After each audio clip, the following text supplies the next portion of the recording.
ہم سب لوگوں کی تعلیمی سال کا یہ آغاز ہے۔ عام طور سے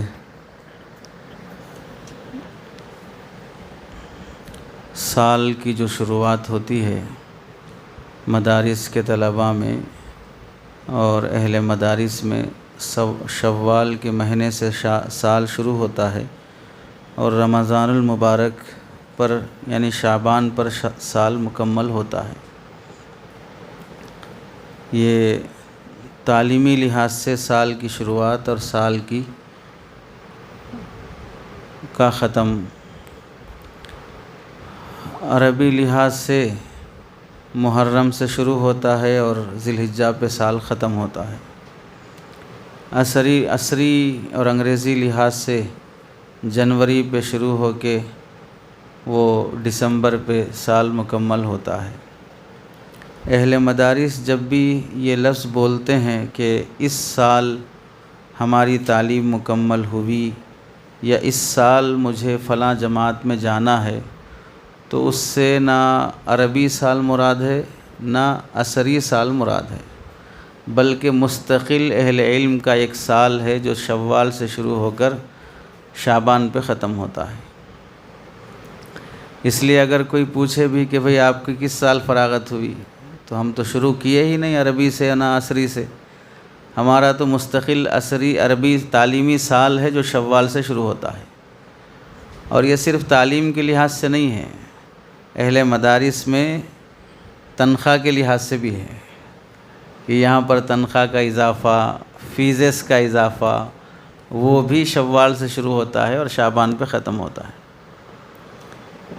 اس مسئلے میں بھی نہ قمری تاریخ کا لحاظ رہتا ہے نہ عصری تاریخ کا لحاظ رہتا ہے۔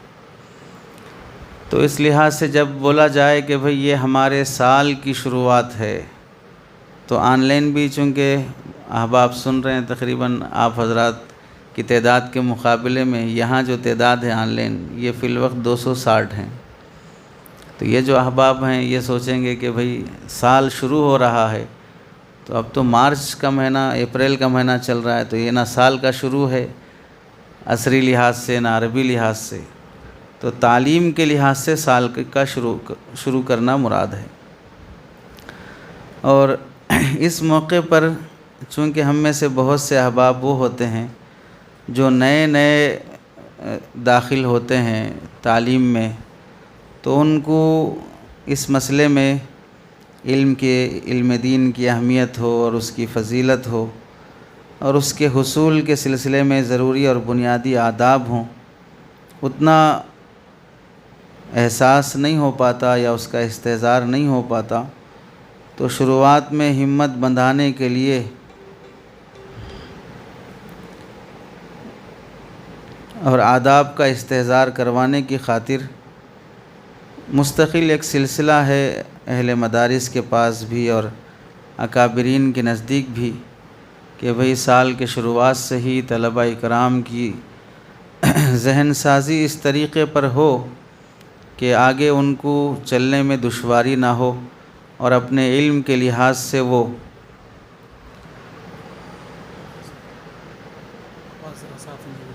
یہاں رکھ دیں گے، ویڈیو میں بھی آتا ہے۔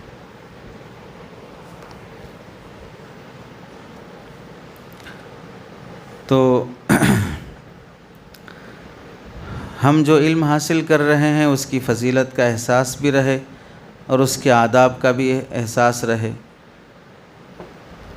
فضیلت سے متعلق دیکھیں، علماء نے لکھا ہے قرآن مجید کے تقریباً 78,000 الفاظ ہیں جو اللہ نے قرآن مجید میں استعمال فرمائے ہیں، تو ان میں سے سب سے پہلا لفظ جو اللہ نے اپنے نبی پر پورا قرآن نازل کرنے کے لیے استعمال فرمایا وہ لفظ اقرا ہے۔ تو آپ اندازہ کرو 78,000 الفاظ میں سے پہلا لفظ اقرا ہے۔ 6,000 سے زائد آیتیں قرآن مجید میں موجود ہیں، ان میں سے پہلی آیت بھی اقرا بسم ربک الذی خلق پڑھنے سے متعلق ہے۔ یہ جو مشہور ہے کہ قرآن مجید میں 6666 آیتیں ہیں، یہ غلط ہے، بس ایسے ہی مشہور ہے۔ آپ 114 سورتوں کی آیتیں گن کر اور کیلکولیٹر میں کاؤنٹ کرتے جائیں تو آپ کو خود اندازہ ہو جائے گا کہ کتنی آیتیں ہیں۔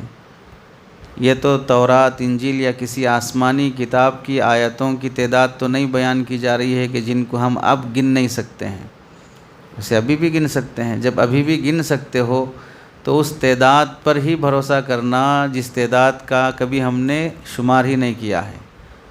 حافظ قرآن ہیں، بعض وہ لوگ ہیں جو آیتیں نمبرات کے ساتھ بھی یاد کرتے ہیں، تو آپ گنتے جائیں سورہ فاتحہ کی اتنی آیتیں ہیں، سورہ بقرہ کی 286 آیتیں ہیں، سورہ آل عمران کتنی ہیں، تو آپ سب ملا کے کاؤنٹ کرو کتنی ہوتی ہیں۔ تو اس لیے یہ کہا گیا کہ 6000 سے زائد آیتیں ہیں۔ تو ان میں اللہ نے سب سے پہلی آیت جو استعمال فرمائی وحی کے طور پر، وہ بھی تعلیم سے متعلق ہے۔ اور جو 5 آیتیں اللہ نے نازل فرمائی آپ علیہ السلام پر وحی کے طور پر، تو ان میں اللہ نے پڑھنے کا بھی تذکرہ فرمایا، لکھنے کا بھی تذکرہ فرمایا۔ اقرأ بسم ربک الذی خلق، خلق الانسان من علق، اقرأ وربک الاکرم الذی علم بالقلم، علم الانسان ما لم يعلم۔ تو اس میں 2 مرتبہ پڑھنے کا ذکر ہے اور 1 بار لکھنے کا ذکر ہے، قلم کا بھی ذکر ہے، علم بالقلم۔ تو اس سے ایک نقطہ کیا معلوم ہوا کہ علم صرف پڑھنے سے نہیں آتا ہے، علم کے لیے لکھنا بھی ضروری ہے، اس لیے اللہ نے لکھنے کا بھی تذکرہ فرمایا۔ تو ہمارے وہ طلباء جو امام بخاری رحمۃ اللہ علیہ کی نسل سے ہیں، جو بغیر کاپی اور قلم کے بیٹھتے ہیں اور یہ سوچتے ہیں کہ ہم ایک بار سن لیں گے تو ہمیں ہمیشہ کے لیے یاد ہو جائے گا اور ہمیں لکھنے کی ضرورت نہیں ہے، تو ان سے درخواست ہے کہ آپ اپنے نسب اور نسل کا تفاخر تھوڑی دیر کے لیے بازو رکھ کر بحیثیت طالب علم بیٹھیں، بحیثیت امام بخاری کی اولاد سمجھ کر نہ بیٹھیں۔ بالفرض اگر اس وقت امام بخاری رحمۃ اللہ علیہ کی نسب کا کوئی بندہ اپنے ادارے میں داخلہ لے کر آ بھی جائے تو ہم اس سے بھی یہی کہیں گے کہ امام بخاری ہوتے تو ہم ان کے پاس بیٹھ جاتے اور ان کے سامنے ہمت بھی نہیں کرتے، لیکن تم امام بخاری نہیں ہو، اس لیے آپ کو بھی قلم اور کاپی لے کر بیٹھنا پڑے گا۔ تو آپ حضرات تو اس نسب سے نہیں ہیں، تو آپ کو چاہیے کہ سننے کے لیے جب بھی بیٹھیں، یہ پہلا محاضرہ یا پہلا موقع ہے آپ کے لیے، تو ہو سکتا ہے کہ بعض حضرات نے قلم کاپی لیے بغیر بیٹھا ہو، آئندہ سے قلم اور کاپی کا اہتمام رہے۔ اور کاپی وہ نہ ہو جو چائے کی دکان والا اپنے چائے کا حساب رکھنے کے لیے لے کے بیٹھتا ہے، جس کاپی میں فلاں دکان والے اتنے چائے منگائے، فلاں مدرسے والے اتنے چائے منگائے، فلاں کاؤنٹر والے اتنے چائے منگائے، پھر اس کے بعد حساب ہو گیا تو پھاڑ کے پھینک دیتا، ویسی کاپی نہ ہو۔ ایسی کاپی ہو کہ لگے کہ اس پر پیسہ خرچ ہوا ہے، اچھی کاپی ہے، دیکھنے میں بھی اچھی لگے۔ ہم جیسے علم کے لیے جتنا خرچ کر سکتے ہیں بظاہر وہ خرچ نہیں ہے، بلکہ وہ انویسٹمنٹ ہے، وہ آباد کاری ہے، وہ بیج بونا ہے جس سے ہم فصل اگائیں گے۔ ایک بیج بوئیں گے، ایک درخت اگے گا، اس درخت پر کئی پھل لگیں گے، وہ سارے پھل ایک ہی بیج کا نتیجہ ہیں۔ جو پیسہ جو مال علم پر خرچ کریں گے وہ خرچ نہیں ہے، وہ نقصان نہیں ہے، بلکہ وہ مستقل انویسٹمنٹ ہے، اس سے لامحالہ آگے چل کر فائدہ ہوگا۔ تو لکھنا بھی ضروری ہے۔ اس آیت کے تحت میں یہ نقطہ معلوم ہوا، اللہ نے فرمایا علم بالقلم، اللہ نے علم سکھایا قلم کے ذریعے سے، تو معلوم ہوا لکھنے کا اہتمام کرنا چاہیے۔ دوسری چیز یہاں پر یہ بھی معلوم ہوئی اس آیت سے کہ ان 5 آیتوں میں جو آیات علم ہیں، 2 مرتبہ اقرا کا لفظ ہے، 1 مرتبہ علم بالقلم میں قلم کا لفظ ہے۔ تو تو مرتب اقرا کا تکرار ہے اور قلم کا تکرار نہیں ہے۔ تو اس سے یہ معلوم ہوا کہ پڑھنا زیادہ چاہیے، لکھنا کم چاہیے، چونکہ پڑھنے کا تذکرہ 2 بار ہے، لکھنے کا تذکرہ 1 ہی بار ہے، تو اس لحاظ سے پڑھنا زیادہ ہو، لکھنا کم ہو۔ تو اس سے ہم کو ایک سبق یہ معلوم ہوا کہ موجودہ زمانے میں بہت سے بندے وہ ہیں جو پڑھتے کم ہیں، لکھتے زیادہ ہیں۔ آپ لوگ تو شاید دونوں میں سے بھی نہیں ہوں گے۔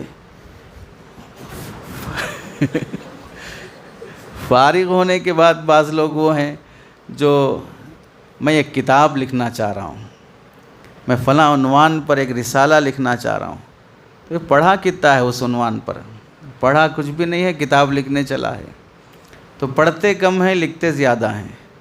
ابھی ہمارے سلسلے کے بڑے بزرگ حضرت مولانا سلمان بجنوری صاحب دامت برکاتہم فرمانے لگے کہ اب یہ زمانہ آ گیا کہ ہم میں سے بعض وہ ہیں جو ایک کتاب پڑھ کے ایک کتاب لکھ دیتے ہیں۔ تو ہم تو سمجھتے ہیں چلو بھی حضرت نے پھر بھی عزت رکھ لی ہے، بعض وہ ہیں جو ایک کتاب پڑھے بغیر بھی کتاب لکھ دیتے ہیں۔ ہمارے مولانا جانتے ہیں بعض ایسے علماء بھی ہیں جو چلتے پھرتے واٹس ایپ پہ مضامین لکھتے رہتے، کہاں سے ماخذ ہے؟ ماخذ کچھ بھی نہیں، ماحول دیکھ کے لکھ دیا بس، ختم۔ ماحول ہی ان کے لیے ماخذ ہے، پھر اسے واٹس ایپوں پہ چلاتے ہیں، عاجز کا یہ مضمون ہے، اس طرح چلاتے رہتے ہیں۔ اب پھر اس میں پوچھتے ہیں کہ اس میں کچھ اصلاح ہو تو فرمائیں، کہیں حوالہ ہی نہیں ہے تو اور کیا اصلاح کی جائے گی؟ سب آپ کے ذہن سے ہی لکھے ہیں۔ تو اصلاح مضمون کی نہیں، اصلاح آپ کے دماغ کی ہونی چاہیے، مضمون کی اصلاح کیا کریں گے؟ تو اس سے معلوم ہوا کہ پڑھنا زیادہ چاہیے۔ اسی لیے حضرت مولانا منظور نعمانی رحمۃ اللہ علیہ فرمایا کرتے تھے، پہلے زمانے کے لوگ پڑھے لکھے ہوتے تھے، اس زمانے کے لوگ لکھے پڑھے ہو رہے ہیں۔ پہلے زمانے کے لوگ پڑھے لکھے ہوتے تھے، یعنی پڑھتے بہت تھے، لکھتے بہت کم تھے۔ اس زمانے کے لوگ لکھتے بہت ہیں، پڑھتے بہت کم ہیں۔ بعض تو وہ ہیں ایسے مصنفین بھی ہیں جن کی کتاب لکھنے کے بعد خود مصنف ہی پڑھا ہے، مصنف کے علاوہ کسی نے پڑھا نہیں ہے، ایسا بھی حال ہے۔ تیسری بات اس سے یہ معلوم ہوئی، اس آیت سے حضرت علی میاں ندوی رحمۃ اللہ علیہ فرماتے ہیں کہ جس امت کی پہلی وحی علم کے بارے میں ہو، یعنی جس امت کو اللہ کی طرف سے سب سے پہلا پیغام حکم پڑھنے لکھنے کے بارے میں ہو، وہ امت کبھی جاہل نہیں رہ سکتی، چونکہ اس امت کو کبھی پہلا حکم نماز کا، روزے کا، زکوٰۃ کا، حج کا نہیں دیا گیا، حتیٰ کہ پہلا حکم اس امت کو ایمان کا بھی نہیں دیا گیا، اس امت کو پہلا حکم پڑھنے کا دیا گیا۔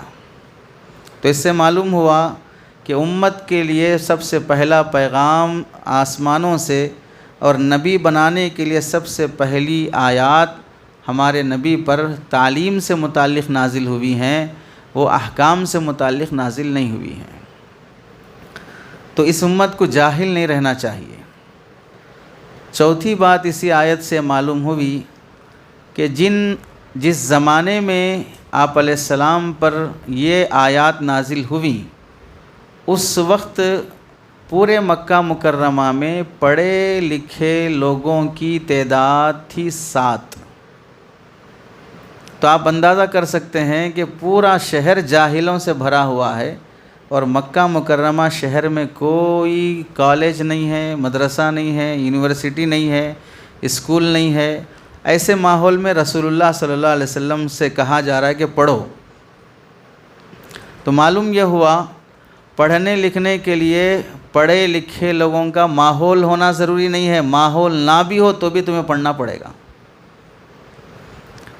تو اس سے ہم لوگوں کو معلوم ہوا جمعرات کے دن نہیں پڑھتے، جمعہ کے دن نہیں پڑھتے، رمضان میں چھٹیوں میں نہیں پڑھتے، کیونکہ ماحول نہیں ہے۔ معلوم یہ ہوا ماحول نہ بھی ہو تو بھی پڑھنا چاہیے۔ 7 آدمی ہیں پورے مکہ میں پڑھے لکھے لوگ، تو کیا ماحول ہوگا پڑھے لکھے لوگوں کا؟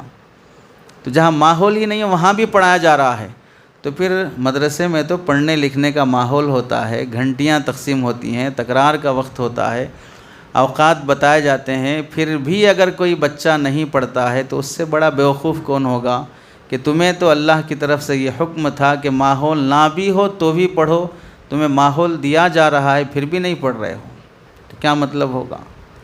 تو اس سے علم حاصل نہیں ہوگا، ایسی غفلت سے۔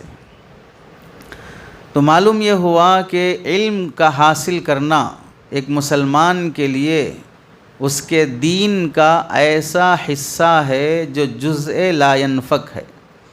جزء لا ينفک کا مطلب ہوگا ایسا جز ہے جو کبھی جدا نہیں ہو سکتا، یعنی دین اور علم کبھی ایک دوسرے سے جدا نہیں ہو سکتے ہیں۔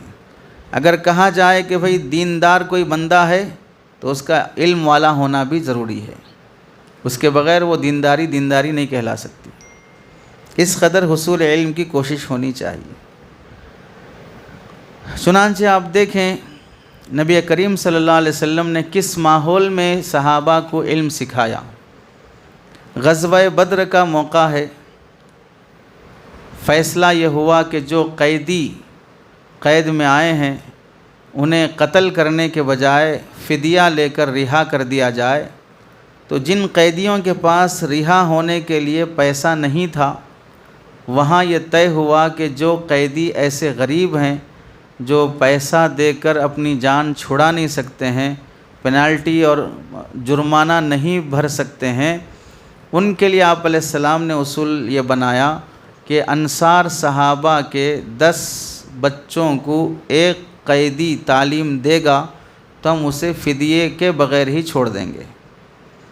جبکہ فدیہ لینے کا مشورہ ہی اس بنیاد پر ہوا تھا کہ صحابہ میں غربت ہے، جنگ کے آلات نہیں ہیں، کچھ پیسہ دشمنوں کے پاس سے جمع ہو جائے گا تو ہمارے لیے تیاری کے لیے آسانی ہو جائے گی، تو آپ اس فدیے کے پیسے کو قرض اور ادھار بھی کر سکتے تھے، لیکن آپ نے اس کے بجائے غربت کی حالت میں بھی تعلیم کو ترجیح دی، اور آپ نے یہ فیصلہ فرمایا کہ تعلیم دینا گویا کہ فدیہ دینا ہے، پیسہ دے دینا ہی ہے۔ تو اس سے معلوم یہ ہوا کہ اگر ماں باپ غریب ہیں لیکن اپنی اولاد کو تعلیم دے کر انہیں عالم حافظ بنا رہے ہیں اور انہیں ڈاکٹر انجینئر بنا رہے ہیں، اس کے بعد وراثت ان ماں باپ نے کچھ نہیں چھوڑی، تو ان بیٹوں کو یہ کہنے کا حق نہیں ہوگا کہ آپ نے ہمارے لیے کیا چھوڑا، احمق ہو، یہ جو تم نے ہمیں تعلیم دی ہے یہ پیسے کے برابر نہیں، اس سے زیادہ ہے، پیٹ بھرنے کے لیے روٹی کھلانے سے زیادہ روٹی کمانے کا ہنر ہم نے آپ کو سکھایا ہے، درخت کے پھل توڑ کر کھلانے سے زیادہ درخت اگانے کا ہنر ہم نے تمہیں سکھایا ہے۔ تو پیسہ کمانے سے زیادہ پیسہ کمانے کا ہنر سکھا دینا یہ بہت بڑی بات ہے۔ جیسے کہا جاتا ہے کہ غریب کو روٹی دینے سے زیادہ روٹی کمانے کا فن سکھا دو، تو وہ روز روز نہیں مانگے گا، خود کما کے کھائے گا۔ تو اس لیے غربت کے ماحول میں بھی علم حاصل کرنا چاہیے، اور علم کا متبادل پیسہ نہیں ہو سکتا، پیسہ ختم ہو جاتا ہے خرچ کرنے سے، علم ختم نہیں ہوتا خرچ کرنے سے، بلکہ وہ بڑھتے رہتا ہے۔ علم حاصل کرنے کی فضیلت میں نبی اللہ تعالیٰ فرماتے ہیں یرفع اللہ الذین آمنوا منکم والذین اوتوا العلم درجات، تم میں سے جو لوگ ایمان لائے ہیں اور جو لوگ علم حاصل کیے ہیں ان کے اللہ تعالیٰ درجے بلند فرماتے ہیں۔ تو اللہ تعالیٰ علم اور ایمان کی بنیاد پر بندے کو عزت عطا کرتے ہیں۔ چنانچہ آپ دیکھ لیں ہم میں سے بہت سے وہ علماء بھی ہیں جن کے ذاتی مکانات بھی نہیں ہیں، جن کے بینک بیلنس اور بلڈنگیں بھی نہیں ہیں، لیکن پھر بھی لوگوں کے نزدیک ان کی عزت اتنی ہے کہ بڑے بڑے مکانات والے، بڑی بڑی گاڑیاں والے یہ پیش کرتے ہیں کہ مولانا یا مول صاحب حضرت آپ ایک بار ہمارے مکان پہ تشریف لائیے، بس ایک بار آپ ہمارے گھر کا کھانا کھا لیجیے۔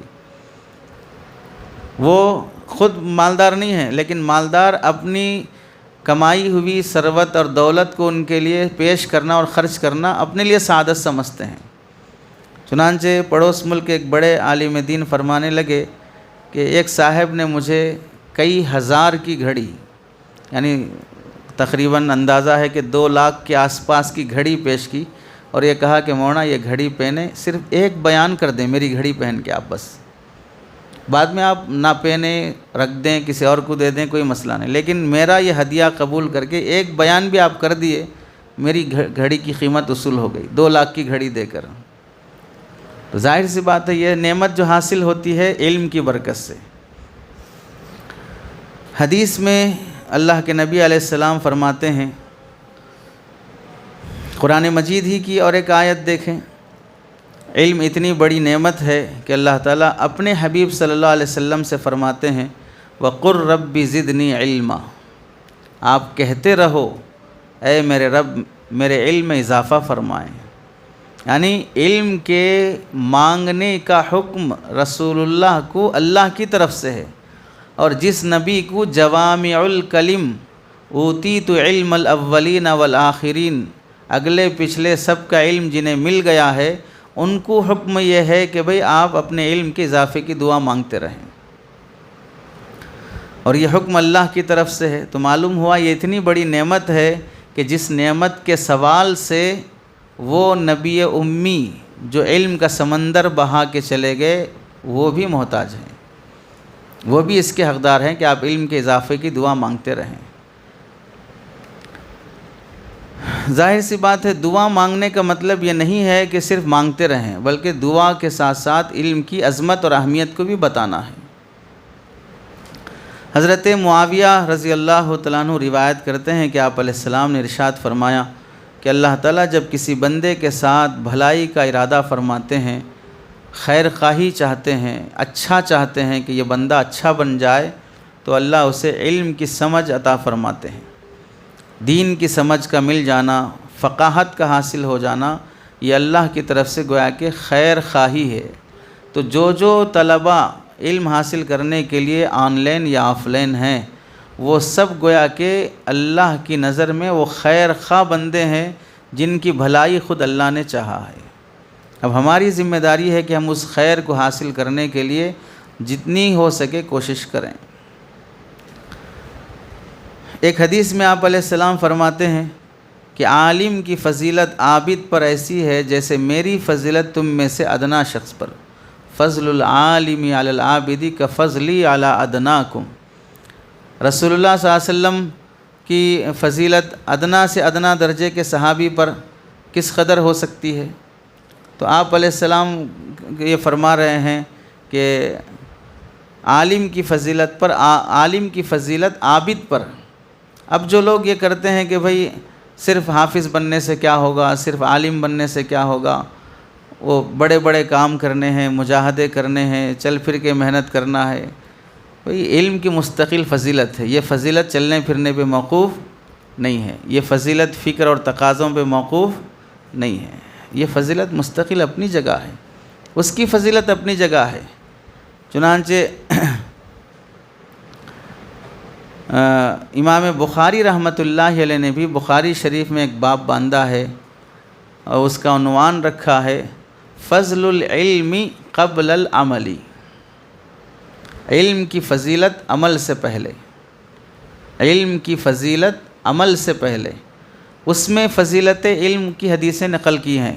معلوم یہ ہوا علم مستقل اپنی جگہ پر فضیلت والا ہے، علم کی فضیلت عمل پر بھی موقوف نہیں ہے، اگرچہ کہ عمل کے بغیر علم نجات کے لیے کافی نہیں ہے، عمل کے بغیر علم اللہ کے نزدیک مقبول نہیں ہے، مگر بالخصوص اپنی جگہ پر جیسے قرآن مجید کے الفاظ کی اپنی اہمیت ہے، معانی اور مفاہیم کی اپنی جگہ پر اہمیت ہے۔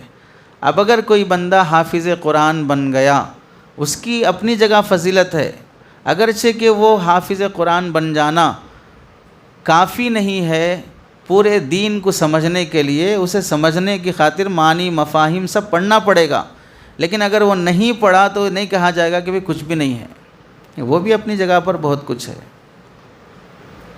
چنانچہ حضرت علامہ انور شاہ کشمیری رحمۃ اللہ علیہ یہ فرمایا کرتے تھے ان لوگوں سے جو حافظ بننے والے بچوں کے بارے میں کہتے تھے بھی خالی حافظ قرآن ہے، کیا ہوگا، اس سے کیا ہوگا؟ تو حضرت فرماتے تھے خالی حافظ قرآن ہے وہ کہہ رہے ہیں جو خالی ہیں، حافظ قرآن بھی نہیں ہے۔ جو ہر چیز سے خالی ہیں وہ کہہ رہے ہیں خالی حافظ قرآن ہے۔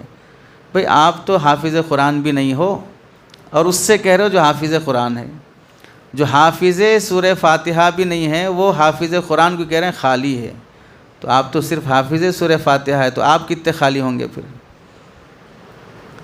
جو حافظ سورہ فاتحہ اور حافظ سورہ 10 سور، آخر کی 10 سورتوں کے حافظ ہیں، وہ کہہ رہے ہیں خالی حافظ قرآن ہے، تو بھئی وہ پورے قرآن کا حافظ ہو کے خالی ہے، تو آپ 10 سورتوں کے حافظ ہیں تو اور کتنے خالی ہوں گے آپ؟ تو علم کی مستقل اپنی جگہ پر فضیلت ہے۔ چنانچہ حافظ ابن کثیر رحمۃ اللہ علیہ نے لکھا ہے،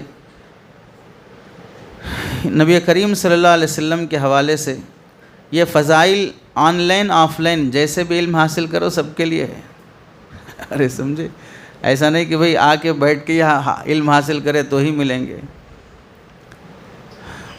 جب بندہ حصول علم کے لیے نکلتا ہے تو جنت کا راستہ اللہ تعالیٰ اس کے لیے آسان کر دیتے ہیں، اور فرشتے طالب علم سے خوش ہو کر اس کے لیے اپنے پر بچھا دیتے ہیں۔ طالب علم کے لیے زمین اور آسمان کی ہر چیز مغفرت کی دعا مانگتی ہے، اور عالم کی فضیلت عابد پر اس طرح ہے جیسے چاند کی فضیلت ستاروں پر ہے۔ علماء انبیاء کے وارث ہیں۔ انبیاء دینار اور درہم، دولت اور پیسہ چھوڑ کر نہیں جاتے ہیں، انبیاء کی وراثت علم ہوتی ہے۔ اسی لیے بعض اہل علم نے کہا کہ نبیوں کی وراثت علم ہے، قارون اور فرعون کی وراثت مال و دولت ہے۔ قارون کے وارثوں کو اپنی وراثت پر فخر ہے، تو انبیاء کے وارثوں کو اپنی وراثت پر کیوں فخر نہیں ہوگی؟ اگر کوئی چند پیسے کما کر اپنے آپ کو فخر محسوس کر رہا ہے، تو علماء جو علم حاصل کر رہے ہیں تو انہیں کس قدر فخر محسوس ہونا چاہیے۔ اس لیے کبھی علم حاصل کرنے والے طلباء اپنے اندر احساس کمتری کا شکار نہیں ہونا چاہیے، ہم کیا ہیں، ہمیں کچھ بھی نہیں آتا۔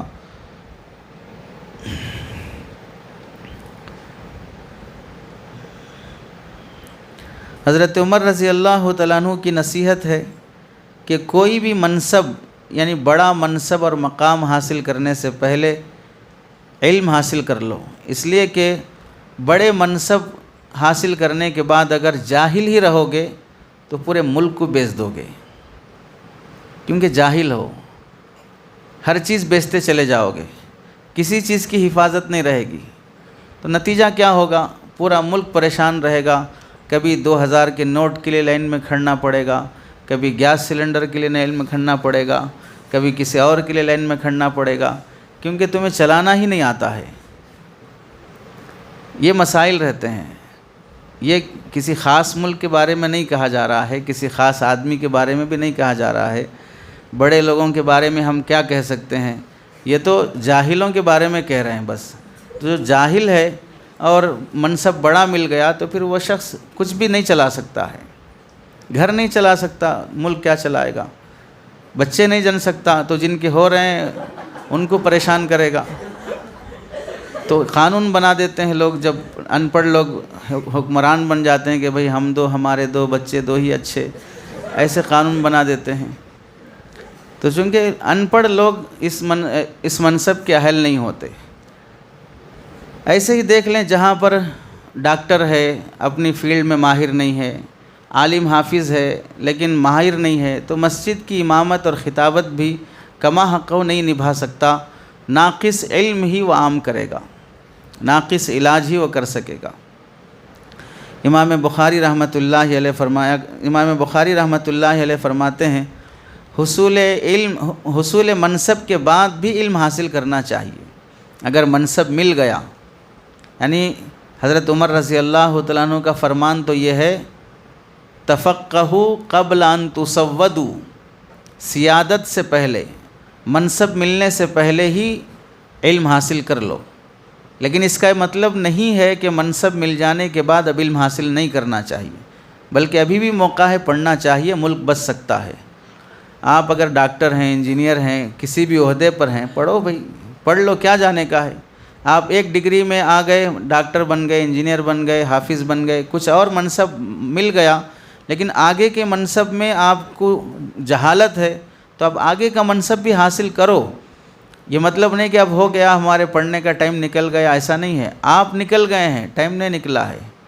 آپ نکلے ہوئے ہیں، ٹائم نہیں نکلا ہے۔ آپ اگر چاہیں واپس لوٹنا تو آ سکتے ہیں۔ اور ہم جو کچھ بھی شروع کر رہے ہیں وہ نکلے ہوئے لوگوں کے لیے کر رہے ہیں۔ کوئی گھر سے نکلا ہے، کوئی انسانیت سے نکلا ہے، کوئی قانون سے نکلا ہے، کوئی اخلاق سے نکلا ہے، تو ایسے ہی نکلے ہوئے لوگوں آپ سب لوگ کہاں سے نکلے ہیں؟ ارے گھر سے ہی نکلے ہیں نا، حصول علم کی خاطر، تو نکلے ہوئے لوگوں کے لیے یہ چلیے۔ صحابہ اکرام جتنے بھی بڑی عمر میں ہی علم حاصل، جب ایمان ہی وہ لائے ہیں بڑی عمر میں۔ حضرت ابوبکر رضی اللہ تعالیٰ عنہ 38 سال کی عمر میں ایمان لائے ہیں، اس کے بعد جب ایمان لائیں تو اب یہاں سے علم حاصل کرنا شروع کریں گے۔ حضرت عمر رضی اللہ تعالیٰ عنہ 40ویں نمبر کے مسلمان ہیں صحابہ اکرام میں، تو وہیں سے وہ علم حاصل کرنا شروع کیے ہیں۔ تو جو 30 سال، 38 سال، 40 سال، 50 سال کی عمر میں ایمان لائے ہیں، تو وہ صحابہ سب کے سب 40-50 سال کی عمر میں ہی علم سیکھ رہے ہیں۔ تو بڑی عمر کے بعد بھی علم حاصل کرنے کی ترغیب معلوم ہوتی ہے۔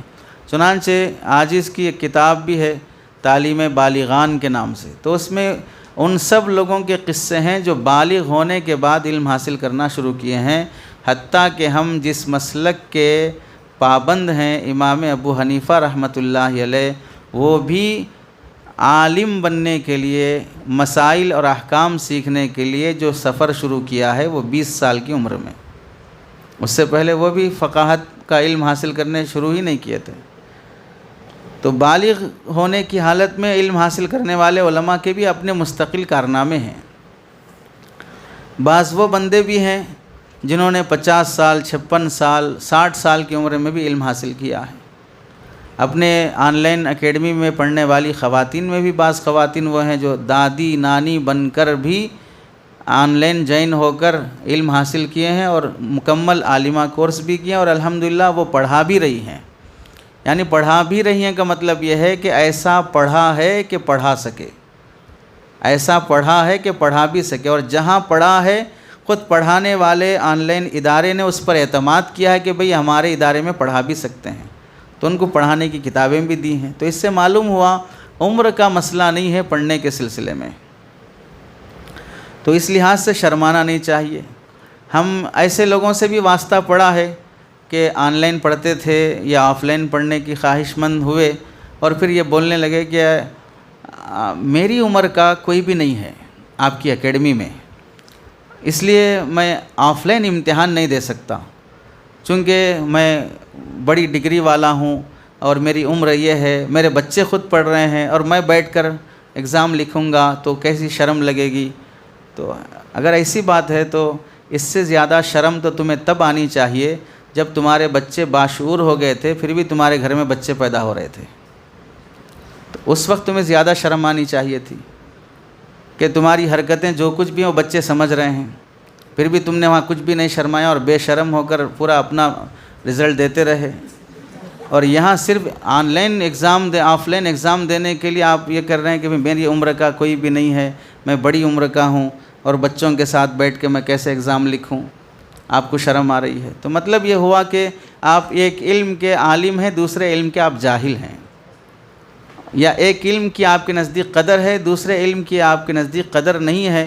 اس واسطے بڑے بڑے ڈاکٹر دوسری بڑی ڈگری لینے کے لیے بڑے پوسٹ پہ ہونے کے باوجود بھی وہ بیٹھ کے ایگزام لکھتے ہیں، انہیں شرم نہیں آتی، چونکہ انہیں ڈگری کی قدر ہے۔ اگر ڈگری ملے گی تو ہمارا پوسٹ بڑھے گا، ہماری سیلری بڑھے گی، اس واسطے وہ ہفتہ 2 ہفتے کے ایگزام ہال کی شرمندگی گوارا کر لیتے ہیں، اور شرمندگی بھی نہیں بلکہ اس حال میں تقریباً اسی حال کے لوگ رہتے ہیں، تو شرم آنے کی بات کیا ہے؟ تو انہیں شرم بھی نہیں آتی اور شرمانے کا کوئی مسئلہ بھی نہیں رہتا۔ تو اس لیے بڑی عمر میں علم حاصل کرنا کوئی عیب کی بات نہیں ہے۔ اسے یوں سمجھیے کہ اگر کوئی بندہ ایسا ہے کہ اب تک اس نے کپڑے نہیں پہنا ہے اور اس کی عمر 20 سال گزر گئی، تو اب اسے کہا گیا کہ بھئی آپ کپڑے پہننا شروع کریں، تو وہ کہنے لگا کہ اب تک نہیں پہنا، اب کیسے پہنوں، شرم آ رہی ہے۔ ارے 20 سال کی عمر آپ کی جو گزری ہے یہ پوری بے شرمی میں گزری ہے، اب آپ کو شرم آ رہی ہے پہنتے ہوئے کپڑے۔ ایسے ہی بالکل اب تک آپ جاہل گزرے ہیں شریعت سے، یعنی آپ انجینئر ہیں، ڈاکٹر ہیں، ایڈوکیٹ ہیں یا کوئی ٹیچر ہیں، آپ کو شریعت معلوم نہیں تھی اور آپ پھر بھی بنداس زندگی گزار رہے تھے، شرم نہیں آئی آپ کو؟ آپ نے نہ قرآن پڑھا، نہ حدیث پڑھا، نہ رسول اللہ کے کلام کو پڑھا، اس وقت تو آپ کو شرم نہیں آئی۔ اب جب علم حاصل کرنا شروع کیے تو آپ کو شرم آ رہی کہ بھئی کیسے پڑھوں، پڑھانے والا استاذ میری عمر سے چھوٹا ہے، تو آپ بڑی عمر کے اساتذہ سے پڑھنا چاہتے ہیں، میں اپنے سے چھوٹی عمر کے استاذ سے نہیں پڑھ سکتا۔ تو آپ کو سمجھنا ہے کہ بھئی علم جہالت جیسے ایک مرض ہے، بیماری جیسے ایک مرض ہے، جہالت بھی اس سے بڑا مرض ہے۔ بیماری کا علاج کرانے کے لیے جیسے آپ ڈاکٹر کے پاس جاتے ہوئے یہ نہیں دیکھتے کہ ڈاکٹر میری عمر کا ہے یا میری عمر سے بڑا ہے یا چھوٹا ہے، ڈاکٹر ہے، اور میرا یہاں پر آنا پیشنٹ ہونے کی حیثیت سے ہے بس۔ کبھی آپ سے ڈاکٹر نہ آپ کی عمر پوچھتا ہے اور نہ آپ کبھی ڈاکٹر سے اپنی عمر پوچھتے ہیں، اس لیے کہ مجھے آپ سے علاج کرانا ہے۔ اگر کبھی آپ نے ڈاکٹر سے عمر پوچھا کہ ڈاکٹر صاحب آپ کی عمر کتنی ہے، تو ڈاکٹر نے پوچھا کیوں پوچھ رہے ہیں؟ نہیں، میری عادت یہ ہے کہ میں اپنے سے چھوٹی عمر کے ڈاکٹر سے علاج نہیں کراتا، تو وہ ڈاکٹر کیا کہے گا؟ ظاہر سی بات اسے بیوقوف سمجھے گا، اسے کہے گا کہ بھئی آپ یہاں آنے کے بجائے آپ یرگڈا کی ہاسپٹل چلے جائیں، وہاں آپ کا صحیح علاج ہوگا، پھر واپس یہاں پر آئیں آپ۔ تو اس میں عمر نہیں دیکھی نہیں جاتی۔ ایسے ہی علم حاصل کرنے میں پڑھانے والے کی عمر دیکھی نہیں جاتی ہے۔ امام شافعی رحمۃ اللہ علیہ 14 سال کی عمر میں استاذ بن گئے تھے مکہ مکرمہ میں پڑھانے کے لیے، جبکہ ان کے پاس پڑھنے کے لیے 30-40 سال کی عمر کے لوگ آتے تھے، اور یہ 14 سال کا بچہ پڑھا رہا ہے، اور ایسا پڑھایا کہ ایک مسلک کا بانی بن کر امام شافعی مستقل ایک مسلک کے بانی ہیں۔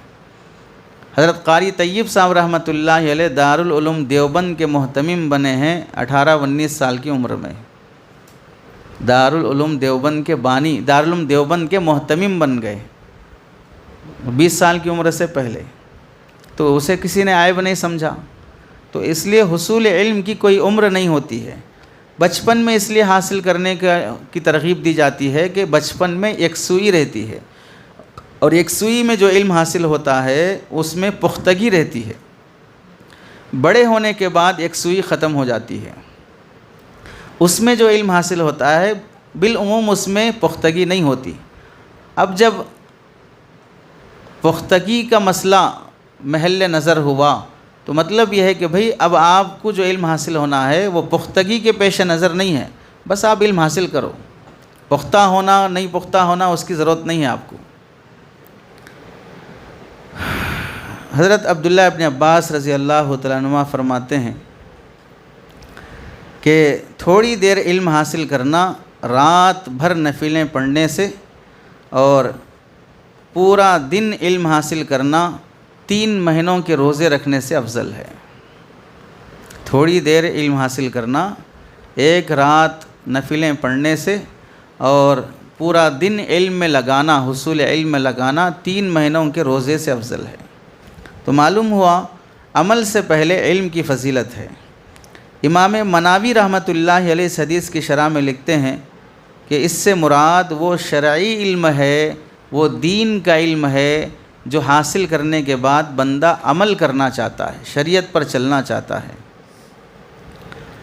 نبی کریم صلی اللہ علیہ وسلم نے ایک حدیث میں فرمایا کہ جب تم جنت کے باغوں سے گزرو تو اپنی مراد پوری کر کے گزرو، یعنی خوب جتنی تمہیں تمنا ہے جنت کے باغوں سے سیر ہونے کی وہ سیر ہو کے گزرو۔ تو پوچھا کہ جنت کے باغ کیا ہیں؟ آپ علیہ السلام نے فرمایا مجالس العلم، علم کی مجلسیں وہ جنت کے باغ ہیں۔ تو خوب سیر ہونا چاہیے۔ تھوڑا علم بھی حاصل کرنا بزرگوں کے نزدیک بہت بڑی اور بہت زیادہ عبادت سے بہتر ہے۔ حضرت ابو ہریرہ رضی اللہ تعالیٰ عنہ راوی ہیں، فرماتے ہیں کتنی بڑی بات ہے، دیکھیے نبی علیہ السلام کا ارشاد نہیں ہے، صحابی کا قول ہے۔ کیا فرمایا؟ علم کا ایک باب پڑھ لینا مجھے 70 مرتبہ جہاد میں شرکت کرنے سے زیادہ پسند ہے۔ علم کا ایک باب سیکھ لینا 70 مرتبہ جہاد میں شرکت کرنے سے زیادہ مجھے پسند ہے۔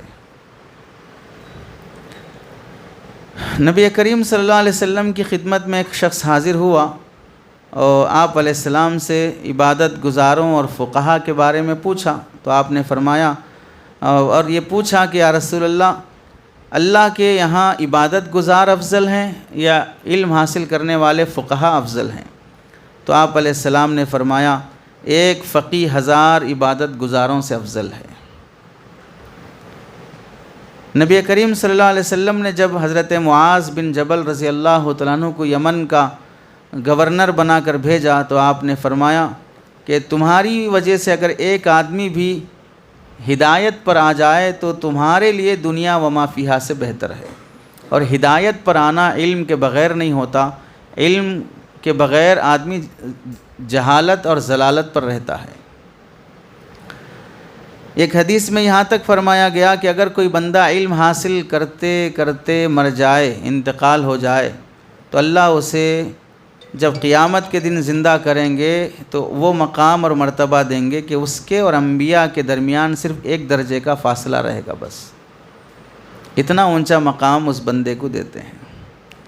تو اس لیے علم حاصل کرنے کی بڑی فضیلت کتابوں میں آئی ہے، احادیث میں آئی ہے۔ تو ہم جو علم حاصل کر رہے ہیں وہ علم افضل علم ہے۔ اب اس علم کے لیے آداب کیا ہیں؟ مختصر سے آداب کا تذکرہ کر دیتے ہیں۔ پہلا ادب ہے حصول علم کے لیے اخلاص نیت، کہ حصول علم کا اصل مقصد جو ہے وہ اللہ کی رضا اور اس کے دین کی خدمت اور شریعت پر عمل کا جذبہ ہونا چاہیے۔ ہر عمل کا مدار نیت پر ہوتا ہے۔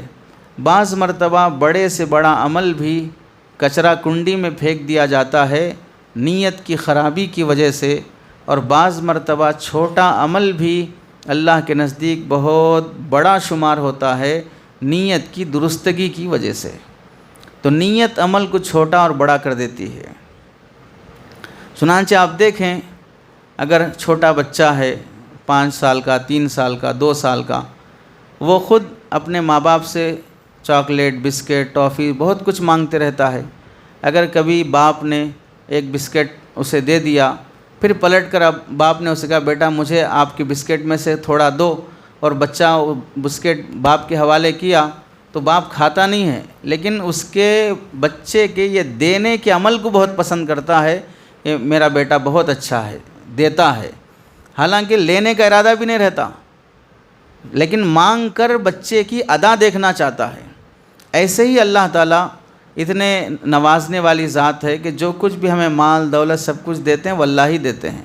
دینے کے بعد پھر اس میں سے تھوڑا مانگتے ہیں، 2.5% زکوٰۃ دے دو، فلاں صدقہ دے دو، من یقرض اللہ قرضا حسنا، یہ سب بول کر بندے کے عمل اور اس کی نیت کو ٹٹولنا چاہتے ہیں کہ اس کی نیت کیسی ہے۔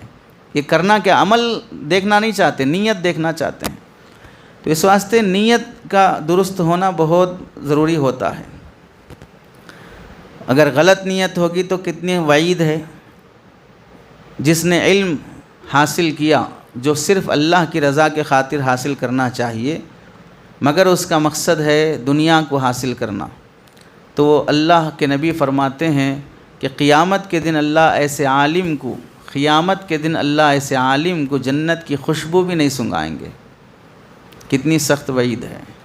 اب اگر کوئی عالم بن رہے ہیں اس واسطے کہ میں ڈاکٹر پلس عالم، انجینئر پلس عالم، ایڈوکیٹ پلس عالم یہ کہلوا سکوں اور سماج میں میری ایک عزت رہے، ایک پوسٹ رہے، ادھر علماء کی محفل میں بھی آؤں گا چونکہ میرا یہ بھی ڈگری ہے، ادھر عصری لوگوں کے محفل میں بھی جاؤں گا چونکہ وہ بھی ڈگری ہے، یہ ڈگریوں کے پیش نظر اپنا مقام مرتبہ رکھوں گا۔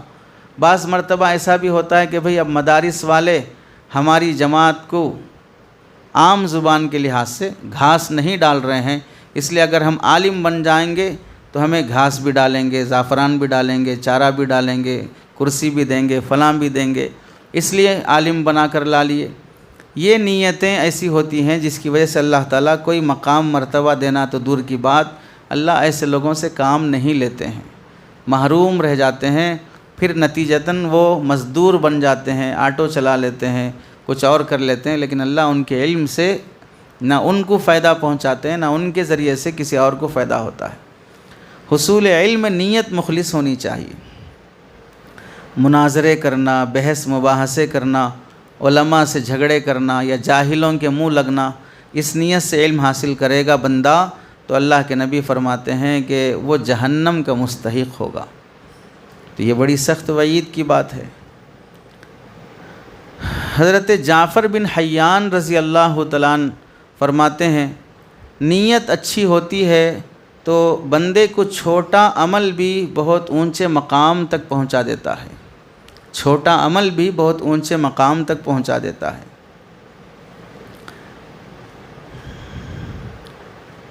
دوسرا ادب یہ ہے حصول علم کے آداب میں سے علم کے لیے سفر کرنے کی کوشش کرنا، جہاں بیٹھیں وہیں علم حاصل کرنا۔ یہ اپنی جگہ پر اب حالات ایسے ہیں کہ بھئی جو ڈاکٹر ہے، انجینئر ہے، عمر بڑی ہو چکی ہے، وہ اگر ہمارے مدرسے میں یا کسی بھی مدرسے میں ایڈمیشن لینے کے لیے آئیں گے تو مدرسے والے بھی نہیں لیں گے۔ مثلا آپ حضرات میں سے بڑی عمر کا بندہ کون ہوگا؟ زیادہ سے زیادہ 20 سال، 22 سال، 23 سال، اس سے بڑی عمر کا تو کوئی بھی نہیں ہے۔ اگر یہاں پر کوئی 40 سال کی عمر کا بندہ آئے اور کہے کہ بھئی میں آپ کے مدرسے میں پڑھنا چاہتا ہوں، ہم داخلہ لے بھی لیں تو بھی وہ نہیں پڑھے گا، چلا جائے گا، جیسا کہ گزشتہ سال چلا گیا، کیونکہ آپ کے لیے ماحول ہی نہیں ہے کہ بھئی آپ کی اپنی عمر کے لحاظ سے آپ ان بچوں کے ساتھ بیٹھ نہیں سکتے۔ اور ہم پہلے ہی کہا تھا آپ سے کہ بھئی آپ نہیں بیٹھ سکتے، نہیں مجھے کچھ بھی شرم نہیں ہے، میں بیٹھ جاؤں گا، فلاں نہیں ہوا۔ بھئی آپ کی بے شرمی کی بات نہیں کر رہے ہم، کہ جو آپ بول رہے ہیں کہ مجھے کچھ بھی شرم نہیں ہے، فلاں ہے۔ طبیعتیں نہیں سیٹ ہوتی ہیں عمر کی وجہ سے، عمر کا تفاوت آپ کو ساتھی بننے نہیں دیتا، اس لیے اب بڑی عمر میں آ نہیں سکتے۔ تو جب آ نہیں سکتے تو بھئی جہاں ہیں وہیں بیٹھ کے پڑھیں۔ تو ان لوگوں کی خاطر آن لائن کا نظام بنایا جاتا ہے کہ بھئی آپ آ نہیں سکتے ہیں تو جہاں ہیں وہیں بیٹھ کے پڑھیں، اور جو آ سکتے ہیں ان کے لیے آ کر ہی پڑھنا چاہیے۔ ان کے لیے فضیلت ہے کہ علم کی خاطر سفر کرنا شریعت میں مستقل فضیلت رکھتا ہے۔ چنانچہ امام بخاری رحمۃ اللہ علیہ نے مستقل بخاری شریف میں ایک باب قائم کیا، باب الخروج فی طلب العلم، علم حاصل کرنے کی خاطر نکلنا، سفر کرنا۔ اور اس میں لکھا کہ حضرت عبداللہ بن انیس رضی اللہ تعالیٰ عنہ نے ایک حدیث کا علم حاصل کرنے کی خاطر 1 مہینے کا سفر کیا، ایک حدیث معلوم کرنے کی خاطر 1 مہینہ سفر کیا، اور 1 مہینہ سفر کرنے کے بعد انہیں کوئی بڑی کتاب نہیں ملی، ایک حدیث ملی بس خالی، لیکن اتنی اہمیت تھی ان کے پاس ایک حدیث کی بھی۔ حضرت عمر رضی اللہ تعالیٰ عنہ سے مروی ہے کہ میں اور میرا انصاری پڑوسی بنو امیہ قبیلے سے تھا، مدینے کے بالائی حصے میں وہ رہتے تھے۔ ہماری باری تھی نبی علیہ السلام کی خدمت میں حاضر ہونے کی۔ ایک دن وہ جاتے اور میں اپنے کھیت میں کام کرتا، اور ایک دن میں جاتا وہ اپنے کھیت میں کام کرتے۔ باری باری ہم اللہ کے نبی علیہ السلام کی مجلس میں آتے، اور ہم کو جو معلوم ہوا وہ ساتھی نہیں آیا تو اس کو سناتے، وہ نہیں آیا تو مجھے وہ سناتے۔ لیکن حصول علم کی محنت ہم نے نہیں چھوڑی اپنے کاروبار کی وجہ سے۔ تو اب یہاں دیکھیں، غور کریں، حضرت عمر رضی اللہ تعالیٰ عنہ نبی کی مجلس میں علم حاصل کرنے کی خاطر آنا ہے، لیکن گھر کی بھی ذمہ داریاں ہیں، بیوی بچے بھی ہیں، کاروبار بھی ہے۔ اب اگر پورا ٹائم ہم مجلس میں رہیں گے، مدرسے میں رہیں گے تو گھر کیسے چلے گا؟ تو باری رکھ لی کہ بھئی آپ جائیں، بعد میں آپ مجھے سنا دیں، میں ایک دن جاؤں گا، آپ آج کام پہ جائیں، کل میں آپ کو سنا دوں گا۔ اس طرح باری رکھ لی، گھر کا بھی کام ہوا اور ادھر علم کا بھی کام ہوا۔ حضرت معاویہ رضی اللہ تعالیٰ عنہ فرماتے ہیں کہ اللہ تعالیٰ نے حضرت داؤد علیہ السلام کو وحی بھیجی۔ یہ وحی کیا ہے؟ لوہے کے جوتے اور لوہے کا عصا بنا لو، اور علم حاصل کرنا شروع کرو اس وقت تک جب تک کہ تمہارے لوہے کا عصا ٹوٹ نہ جائے اور تمہارے لوہے کے جوتے پھٹ نہ جائیں، اس وقت تک علم حاصل کرتے رہو۔ تو آپ بتائیے حصول علم کے لیے کیسی محنت کرنی چاہیے؟ مقصود اس سے لوہے کا عصا اور لوہے کے جوتے بنانا نہیں ہے کہ بھئی آپ کیوں ایڈمیشن نہیں لے رہے ہیں، میں ابھی لوہے کے جوتے بن رہے میرے، اس کے بعد بننے کے بعد لوں گا۔ مقصود یہ ہے کہ بھئی آپ ہمیشہ حصول علم میں لگے رہو، یہ بتانا ہے۔ تو اس سے ان لوگوں کے لیے سبق ہے کہ بھئی جو بڑی عمر کے ہو گئے ہیں، 30-40 سال کے ہو گئے ہیں، ارے ہم جو بار بار بول رہے ہیں بڑی عمر بڑی عمر، بڑی عمر سے مراد آپ سے بڑی عمر، جو مخاطب ہے نا میرے یہاں پر بیٹھے ہوئے، بھئی آپ 18-20 سال کے ہیں، تو اب جو 30 سال کا ہوگا وہ آپ سے بڑی عمر کا ہوگا، جو 22 سال کے ہیں تو کوئی 35 سال کا ہے تو آپ سے بڑی عمر کا ہوگا۔ بڑی عمر سے مراد 70-80 سال کی عمر مراد نہیں ہے، محض تقابل میں بڑی عمر بولا جا رہا ہے، ورنہ پھر آن لائن والے سمجھیں بھئی ہم 35 کے ہی ہیں لیکن مول صاحب بول رہے ہیں ہم بڑی عمر ہماری 35 سال ہی سے بڑی عمر کیا ہے ہماری۔ اور صحیح بات بھی ہے، 35 سال میں بڑی عمر کوئی بڑی عمر نہیں ہوتی، آپ سمجھ بھی رہے ہیں۔ تو پھر جب رشتہ آتا ہے آپ کے لیے تو بولتے ہیں ابھی 35 سال کا ہے، کوئی بڑا مسئلہ نہیں ہے، تو 35 سال کو چھوٹی عمر سمجھتے ہو رشتے کے لیے، تو 35 سال کو چھوٹی عمر کیوں نہیں سمجھتے علم کے لیے؟ تو کیوں یہ زعم ہے کہ میں بڑی عمر کا ہوں؟ جب رشتے کے لیے یہ عمر کافی ہے، اس عمر میں رشتے آ سکتے ہیں، تو اس عمر میں علم بھی آ سکتا ہے۔ ایسے ہی حضرت زکریا بن عدی رضی اللہ تعالیٰ عنہ فرماتے ہیں، میں نے حضرت عبداللہ ابن مبارک رحمۃ اللہ علیہ کو خواب میں دیکھا تو پوچھا کہ اللہ نے آپ کے ساتھ کیا معاملہ کیا؟ تو حضرت عبداللہ ابن مبارک رحمۃ اللہ علیہ نے فرمایا اللہ نے میری مغفرت فرما دی میرے علم کی خاطر سفر کرنے کی مشقت کی وجہ سے، علم کی خاطر سفر کرنے کی مشقت کی وجہ سے اللہ نے میری مغفرت فرما دی۔ کیسے مشقت تھی ان کی حصول علم کی خاطر؟ فرماتے ہیں قرآن مجید پورا کا پورا کسی نہ کسی پس منظر میں نازل ہوا ہے، شان نزول جسے کہتے ہیں، بیک گراؤنڈ، کہ بھئی کس پس منظر میں یہ آیتیں نازل ہوئی ہیں۔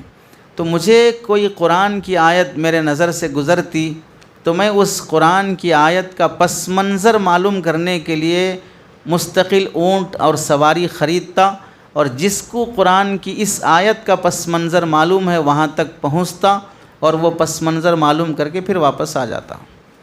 تو میری سواری خریدنے کا مقصد ٹور پہ جانا، سیر تفریح کرنا، ریزنگ کرنا نہیں ہے، صرف اس واسطے کہ اس آیت کا بیک گراؤنڈ معلوم کر لے کے آ جاؤں۔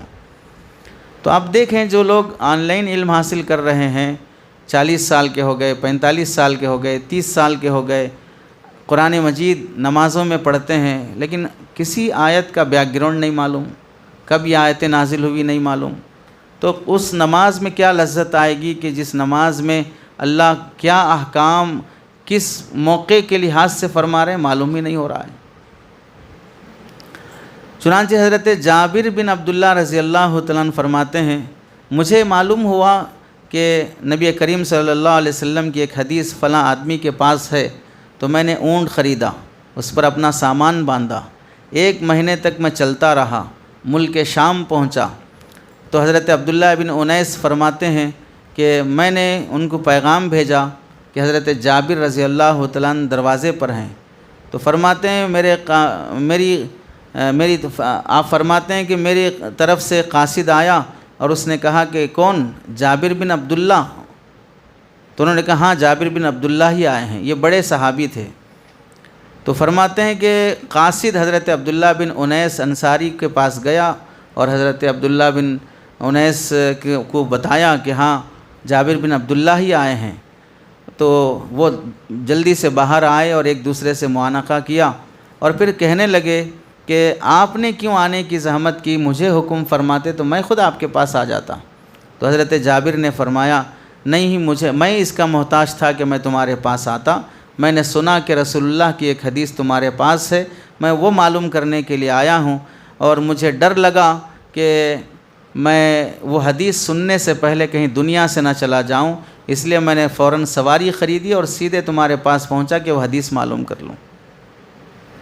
تو آپ بتائیں کہ ایک حدیث کی خاطر بڑی عمر میں 1 مہینے کا سفر صرف ایک حدیث معلوم کرنے کی خاطر۔ تو اب ہمیں گھر بیٹھے اگر آن لائن کے ذریعے سے حدیثوں کی کتابیں پڑھائی جا رہی ہیں تو کس قدر ہمیں اللہ کا شکر گزار ہونا چاہیے، پڑھانے والے لوگوں کا شکر گزار ہونا چاہیے۔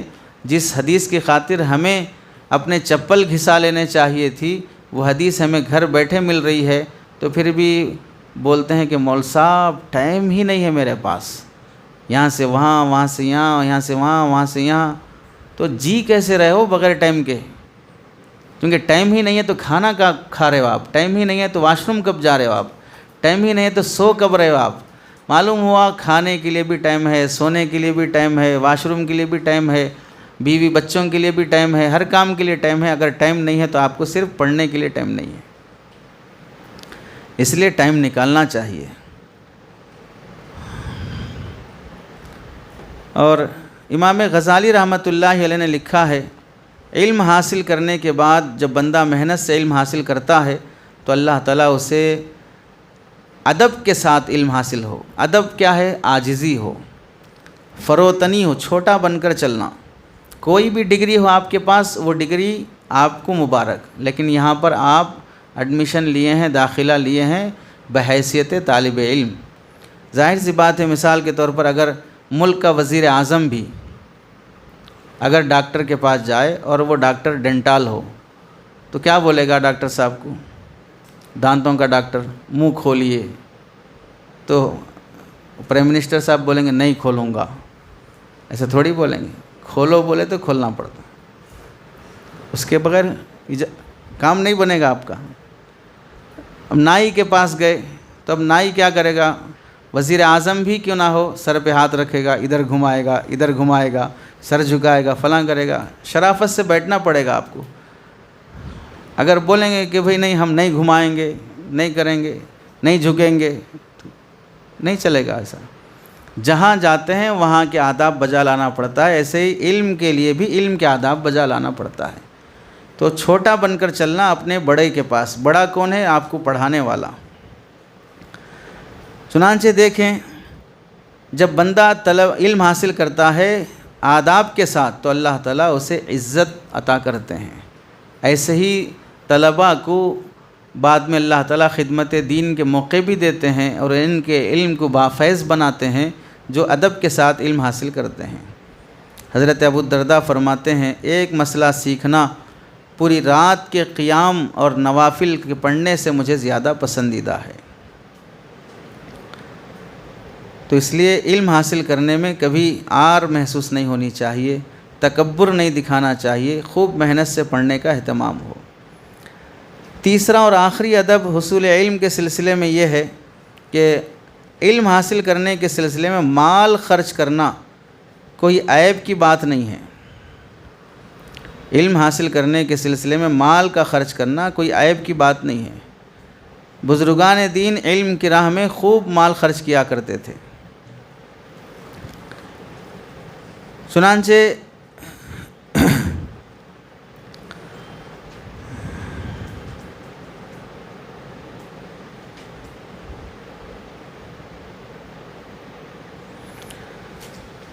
کتابوں میں بعض ایسے بزرگوں کے واقعات بھی لکھے ہیں جنہوں نے حصول علم کی خاطر پورا گھر کا سامان بیچ دیا۔ انہیں سامان کے بیچنے کا اتنا غم نہیں ہوا جتنا سامان بیچنے کے بعد کتابیں خریدنے پر انہیں خوشی ہوئی۔ علم کے حاصل کرنے پر جتنا انہیں خوشی ہوئی اتنا انہیں سامان کے چلے جانے پر غم نہیں ہوا۔ چنانچہ دیکھیں، عبداللہ ابن مبارک رحمۃ اللہ علیہ کے بارے میں ہی لکھا ہے کہ علم حاصل کرنے کی خاطر انہوں نے 40,000 درہم خرچ کیے۔ علم حاصل کرنے کی خاطر 40,000 درہم خرچ کیے۔ آج بھی دیکھ لو اسکولوں کا حال، حیدرآباد شہر میں ہی یو کے جی، ایل کے جی اور فرسٹ کلاس کی فیسز 1-1 لاکھ روپے ہے۔ 1,00,000 روپے، اور ہمارا مولوی 1,00,000 روپے میں پورا عالم بن جائے گا۔ ارے سمجھے، اگر اس کی 1,000 بھی فیس ہو ماہانہ تو 7 سال پڑھے تو کتنے ہزار ہو گئے؟ 1,00,000 کے اندر ہی ہوئے نا۔ 1,00,000 میں 7 سال پڑھ کے وہ عالم بن رہا ہے۔ وہ صرف ABCD سیکھنے کے لیے اسے 100 تک کی گنتی بھی نہیں سکھائیں گے، لیکن 1,00,000 روپے UKG میں لے رہے ہیں اور ماں باپ دے رہے ہیں۔ یہ صرف تعلیمی فیس، باقی ٹرانسپورٹنگ کا جو ہے بس کے ذریعے سے آنا جانا، آٹو سے آنا جانا، وہ الگ فیس ہے، کپڑوں کی الگ خرچہ ہے، بیگ کا الگ خرچہ ہے، کتابوں کا الگ خرچہ ہے، یہ سب الگ ہیں۔ صرف تعلیمی فیس 1,00,000 روپے ہے، پھر بھی دے رہے ہیں۔ اب وہ ہوتے ہوتے کیا ہوگا، 1st 2nd 3rd 4th 5th تک آنے تک پھر 1,50,000 روپے 2,00,000 روپے فیس ہے، پھر بھی خرچ کر رہے ہیں۔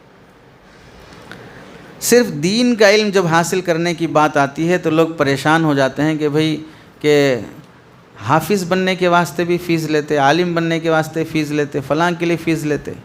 فیس کے سلسلے میں ہمارے ذہن میں پہلی بنیادی بات یہ رہے، جو بچہ اپنی پڑھائی کی فیس خود دے کر پڑھتا ہے، ہمارا مشاہدہ بھی ہے اور یہ اپنی زندگی کا ذاتی تجربہ بھی ہے کہ اس میں جو جرأت اللہ دیتے ہیں وہ پھر کسی اور کو حاصل نہیں ہوتی، چونکہ وہ ہمیشہ بول سکتا ہے کہ اپنے باپ کا کھا کے پڑھاؤں، کسی کے باپ کا نہیں۔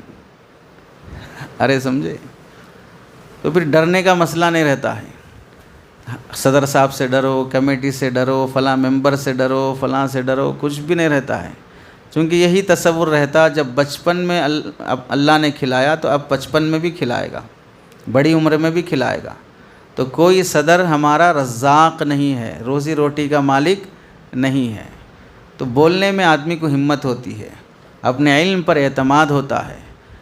اگر مستحق نہیں ہے وہ صدقات اور زکوٰۃ کا، تو پھر ایسے طالب علم کو چاہیے کہ اپنی فیس پوری دے۔ اگر مستحق ہے کہ بیک گراؤنڈ ایسا ہے، بس گھریلو حالات ایسے ہیں کہ وہ نہیں دے سکتا ہے، تو پھر اس کے لیے گنجائش ہے کہ بھئی وہ فیس میں حتی الامکان جہاں تک ہو سکے کمی کر لے، یا اپنے والد سے یہ درخواست کر لے کہ بھئی جہاں گھر پہ خرچ ہو رہا ہے، بہن پہ خرچ ہو رہا ہے، بھائی پہ خرچ ہو رہا ہے، بیرون جماعت جانے پیسے ہیں آپ کے پاس ماشاءاللہ، لیکن بچوں پہ خرچ کرنے پیسے نہیں ہیں، حج کے لیے پیسے ہیں آپ کے پاس ماشاءاللہ، عمرے کے لیے پیسے ہیں آپ کے پاس ماشاءاللہ۔ ابھی تو وہ عنوان نہیں ہے، آگے وہ عنوان بھی آئے گا، حصول علم کے لیے خرچ کرنے میں ماں باپ سے ہونے والی کوتاہیاں، اس میں سب آئے گا۔ بہن کی شادی آپ 10,00,000 روپے خرچ کر کے کر رہے ہیں، تو کیا گنجائش ہے صاحب اس نکاح کی جس میں 10,00,000 خرچ ہو رہے ہیں؟ لیکن اولاد پہ خرچ کرنے کے لیے آپ کے پاس پیسہ نہیں ہے، تو مطلب یہ ہے کہ آپ کے نزدیک علم کی قدر نہیں ہے۔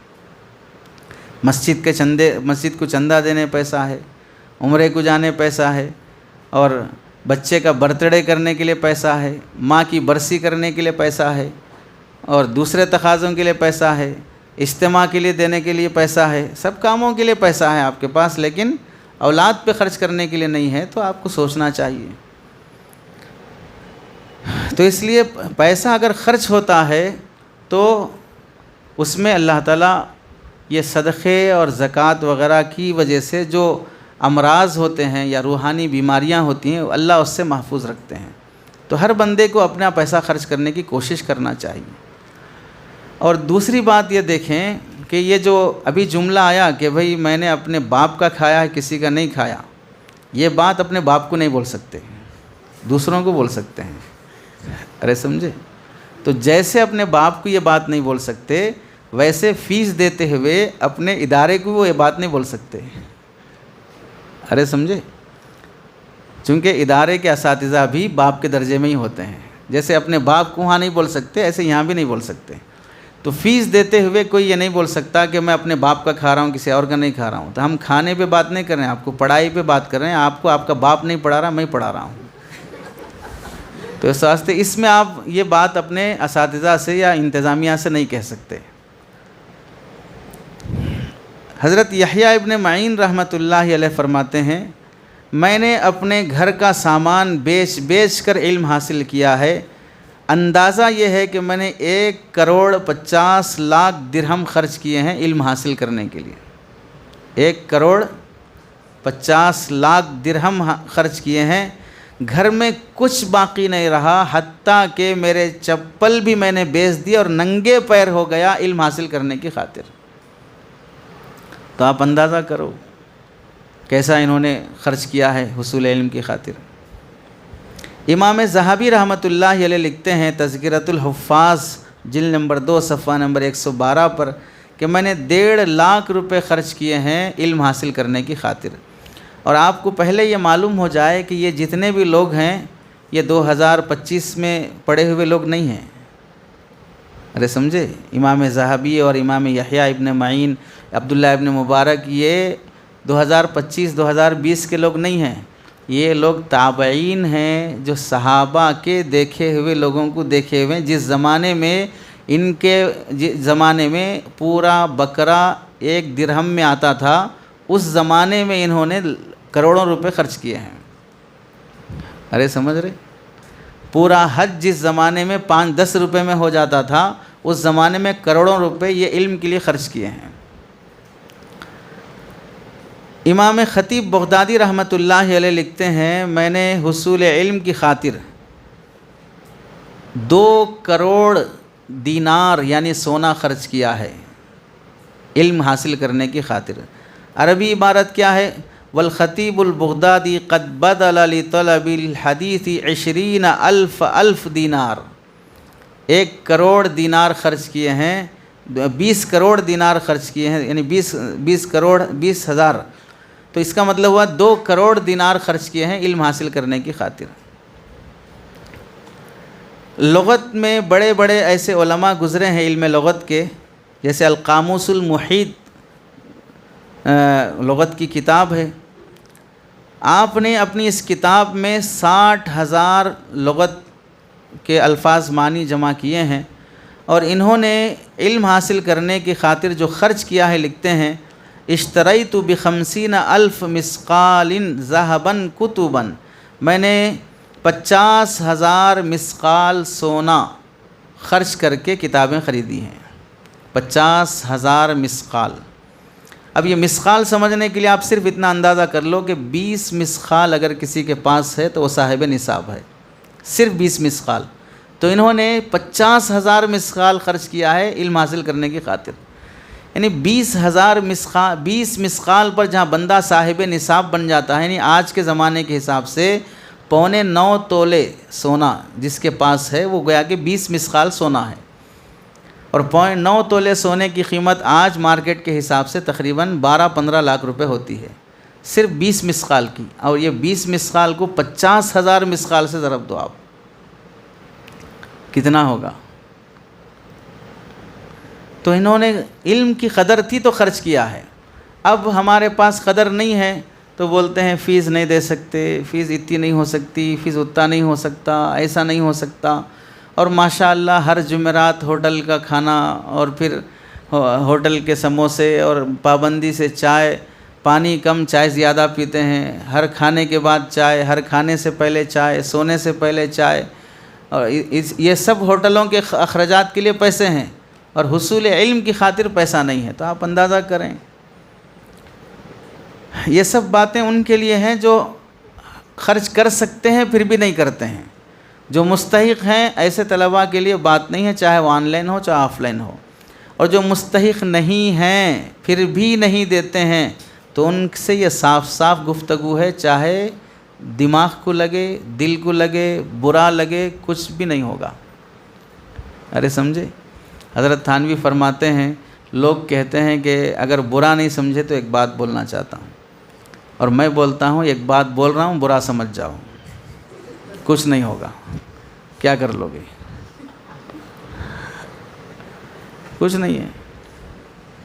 تمہاری سمجھ بری ہے نا، بات تو اپنی جگہ پر صحیح ہے. محمد بن ابی حاتم رحمۃ اللہ علیہ کہتے ہیں میں نے امام بخاری رحمۃ اللہ علیہ کو یہ کہتے ہوئے سنا کہ ہر مہینہ 500 درہم جمع کرتا تھا اور یہ پورے 500 درہم میں علم حاصل کرنے کی خاطر خرچ کرتا تھا. امام بخاری رحمۃ اللہ علیہ. میں نے پوچھا کہ ان لوگوں میں کتنا فرق ہے ان دو آدمیوں میں، کہ ان میں ایک آدمی وہ ہے جو علم حاصل کرنے کے لیے خرچ کرتا ہے، اور دوسرا آدمی وہ ہے جو خالی ہاتھ ہے مگر اپنے علم کے ذریعے سے پیسہ کمائے اور جمع کرے۔ تو امام صاحب نے آیت میں استدلال فرمایا وما عند اللہ خیر وابقا، جو مال اللہ کے یہاں ہے وہی سب سے بہتر ہے اور زیادہ باقی رہنے والا ہے۔ مطلب جو بندہ حصول علم پر پیسہ نہیں لگاتا ہے گویا کہ وہ اپنے اللہ کے پاس خزانہ جمع نہیں کر رہا ہے، اور جو لگا رہا ہے گویا کہ اس کا پیسہ اللہ کے یہاں جمع ہو رہا ہے۔ امام مالک رحمۃ اللہ علیہ 4 اماموں میں سے ایک مسلک کے بانی ہیں، فرماتے ہیں کہ علم حاصل کرنے کی خاطر جب تنگ دستی کا زمانہ تھا تو دولت ختم ہو چکی تھی، ایسا عالم آ گیا کہ اس حالت میں علم حاصل کرنا مشکل ہے، تو میں نے اپنے گھر کی چھت کی لکڑیاں نکال کر بیچ کر علم حاصل کیا ہے۔ گھر کی چھت کی لکڑیاں نکال کر بیچ کر علم حاصل کیا ہے، تو مطلب یہ ہے زمین پر جو کچھ بھی تھا سب لگا دیا، اب نہیں ہے تو اب آسمان پر جو کچھ ہے وہ بھی لگا دوں گا، لیکن علم حاصل کیا۔ تو اللہ نے کیا مقام دیا، ایک مسلک کا بانی اللہ تعالیٰ نے انہیں بنایا۔ خلیفہ مامون کے بارے میں لکھا ہے، منطق اور فلسفے کی کتابیں ترجمہ کرانے کی خاطر اس نے کتنا خرچ کیا ہوگا اندازہ کر لیں۔ مثلاً یہ کتاب ہے، کوئی بھی کتاب، یہ کتاب ہے، ایک ترازو میں رکھتے، دوسرے پلڑے میں سونا چاندی رکھتا، کتاب کے وزن کے برابر آپ کو پیسہ ہے، یہ کتاب لو، اس کا ترجمہ کرو۔ سمجھ رہے؟ مثلاً کتاب کا یہ وزن ہے 2 کلو، تو یہ کتاب ادھر رکھے گا، 2 کلو وزن کے برابر ادھر سونا ہے، یہ سونا فلاں مولانا کو دے گا، مولانا آپ جانتے ہیں ترجمہ کرنا، یہ عربی کتاب ہے، اس کا ترجمہ فارسی میں کرو، یہ فارسی کتاب ہے، اس کا ترجمہ اردو میں کرو، عربی میں کرو۔ تو ترجمہ کرنے کی خاطر کون سی کتابوں کا؟ منطق اور فلسفے کی کتابوں کا ترجمہ کرنے کی خاطر ترجمہ کرنے والے علماء کو کتاب کی وزن کے برابر وہ سونا چاندی دیا کرتا تھا۔ ایک ایک لفظ کی اصلاح پر ہزاروں روپے خرچ کیا کرتا تھا مامون رشید۔ حافظ ابو العلا الحمدانی کہتے ہیں کہ کتابیں خریدنے کے لیے میں نے 60 دینار فروخت کر کے اپنا گھر کا ریٹ لگائے کہ میرا گھر کون خریدے گا، تو محلے کے لوگوں نے کہا کہ میں خریدتا ہوں، 60 دینار میں گھر لے لو، اور 60 دینار پورے لے جا کے کتابوں پہ لگا دیے۔ تو آپ سمجھو گھر بیچ کے کتابیں خریدے ہیں تو کتنا شوق رہا ہوگا۔ اب تو ماشاءاللہ رمضان کی برکت سے نئے نئے کپڑے، نئے جوتے، نئے چپل، نئے چشمے، اندر سے لے کے باہر تک سب نئی چیزیں ہیں، اور اس پہ خرچ ہونے والے پیسے پر افسوس نہیں ہو رہا ہے کہ میں نے کتنا خرچ کیا، اور علم پر خرچ ہونے والے پیسے پر افسوس ہوتا ہے کہ گزشتہ 2000 تھی اب 2200 ہو گئی، گزشتہ 700 تھی اب 900 ہو گئی، گزشتہ 1100 تھی اب 1300 ہو گئی، گزشتہ 2100 تھی اب 2300 ہو گئی۔ ارے سمجھے نہیں سمجھے؟ احساس پیدا ہونا چاہیے کہ ہم جو کر رہے ہیں، اگر یہ اتنا بھی احساس ہو جائے کہ اللہ ہمیں یہ طاقت ہوتی کہ ہم پورا خرچ کر کے علم حاصل کرتے تو ہم ضرور کرتے، اور جو کر رہے ہیں ہمارے اندر طاقت نہیں ہے تو ہم اس غلطی پر شرمندہ ہیں۔ جو کچھ بھی کر رہے ہیں وہ علم کے مقام اور شان کے برابر نہیں ہے، جو کچھ بھی خرچ ہو رہا ہے وہ قبول ہو جائے تو بس کافی ہے۔ یہ احساس بھی پیدا ہو جائے تو جس حالت میں ہے اللہ اس حالت پر ہی نواز دیں گے۔ اگر یہ رہا کہ ہم فری میں تھوڑی پڑھ رہے ہیں، ہم پیسہ دے کے پڑھ رہے ہیں، یہ اگر احساس پیدا ہو گیا تو پھر جو دے رہے ہو وہ کم ہے، جو لے رہے ہو وہ زیادہ ہے، لیکن احسان جتلانے والی اس کیفیت سے وہ جو دیا ہے وہ بھی باطل ہو جائے گا اور جو لیا ہے وہ بھی باطل ہو جائے گا۔ فن نحو کے مشہور عالم گزرے ہیں ابن الخشاب رحمۃ اللہ علیہ، ایک دن 500 دینار کی کتابیں خریدی، لیکن ان کے پاس دینے کے لیے کچھ بھی نہیں تھا، تو انہوں نے اپنا مکان بیچ کر اس 500 دینار کی قیمت ادا کی، کتابوں کی قیمت مکان بیچ کر ادا کی۔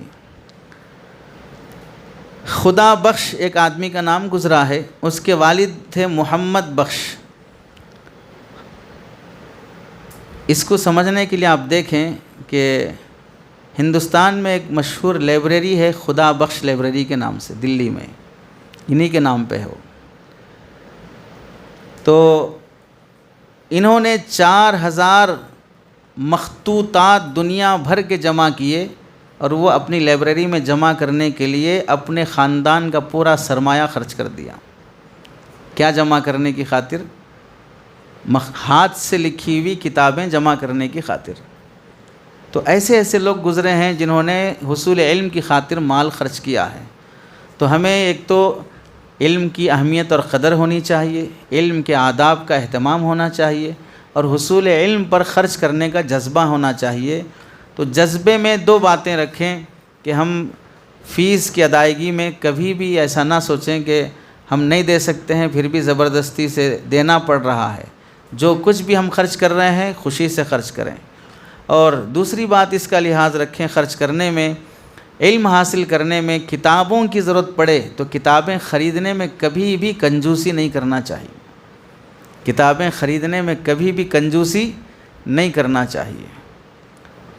بزرگوں نے لکھا ہے، آگے اسی مضمون کو جب ذکر کیا جائے گا تو اس میں آئے گی بات کہ ماضی قریب میں ایسے علماء گزرے ہیں جنہوں نے ایک لغت کی کتاب اپنے پاس رکھی، اور ایک ہفتے